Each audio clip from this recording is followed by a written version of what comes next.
What's up, guys? Another day, another all-time high for Bitcoin. I can definitely get used to this, and I'm actually hoping that we will, because the rallies that we are seeing might very well be far from done. In today's video, I want to discuss exactly how I'm trading the current setup for some of these major coins, where I could possibly take some profit in preparation for a dip on a smaller time frame, but ultimately how on longer time frames there's potential for much more growth. Let's get into it.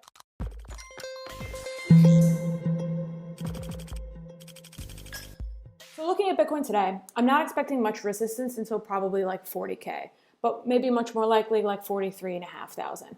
I can't believe I'm actually saying that number that high so soon, but here we are, and here's why. We've just claimed the support here on the 1.2 level on the weekly chart. That was a place of small resistance and is now hopefully flipped to support and stays that way as support. If we zoom in here, you can see that 43,500 would be the 1.4 level on the Fibonacci retracement tool and almost definitely going to be a place of resistance. The reason I can say so confidently is because we're looking at the weekly candles right now for Bitcoin. And we can see here for 0.6, there was some resistance, 0.7, there was some resistance, 1, 1.2. And so there's no real reason why we would expect 1.4 to be any different. So if you were looking to take some profits at this point in the bull run and haven't done so yet, maybe that's where you could probably consider it. If you're familiar with BuyBit or a similar well-recognized platform and know how to trade long and short on there, and you wanted to lock in some profits but not actually sell your Bitcoin, you can hedge with a 1x short. That basically means that Bitcoin goes up, you lose exactly that amount, and if it goes down, you gain exactly that amount. It can be kind of complicated to understand, but it locks in the USD value of your Bitcoin regardless of the actual price action. It's pretty neat, actually. If you do want to sign up there, there's a limited time offer of a $200 trading bonus if you sign up and deposit using my link below, which I will put in the video description. I make a little kickback off that too, so you can support me if you want that way. Anyways, but for those of you who are not interested in taking profits at those levels, and I can definitely understand that, there's multiple reasons why this rally isn't over yet for Bitcoin and definitely not for Ethereum either. If we go to this article here, data says that only 22% of the Bitcoin supply left in circulation as Bitcoin rally far from done. For Glassnode, the process has now been quantified. Number crunching from Raphael Kraft, the firm's chief technology officer, estimates that the extent of Bitcoin supply of 18.6 million Bitcoin, 78% is unavailable. Only 4.2 million BTC, 22%, are currently in constant circulation and available for buying and selling, he concluded.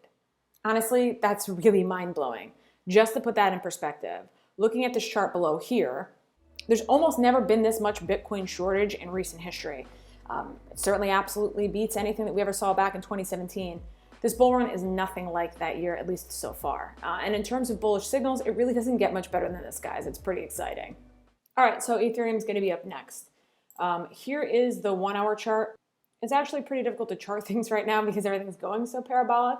But I'm looking at this being this new support line, this new horizontal support line for ETH. Ideally, let's see if we can get an arrow going here. You know, it would hit here, bounce off as the trend, which is pretty crazy to say right now because this is priced in at $1,170 right now, and that's already over 50% gain in a single week, but there it is. I discussed in a previous video how ETH had painted a pretty beautifully bullish inverse head and shoulders pattern. So I do think that this run-up has more steam currently, typically just the start of a long-term upward trend. And in addition to that, this is actually pretty crazy, but ETH isn't really far from breaking all-time high yet again.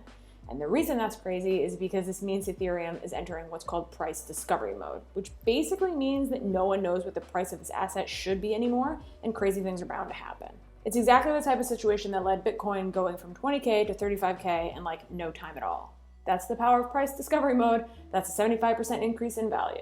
If ETH did the same thing at its previous all-time high with just under $1,400, you're easily looking at just shy of probably $2,500, and that's on the low end. Typically, ETH can move up and down faster than Bitcoin because it's got a smaller economic mass and is more, I guess, maneuverable would be the best word for it. But yeah, that's just going off what Bitcoin has done in the past.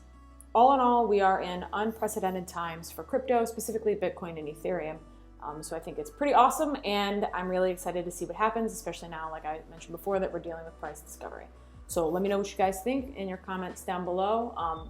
Any of your price predictions, what you're looking forward to, and I'll see you all soon.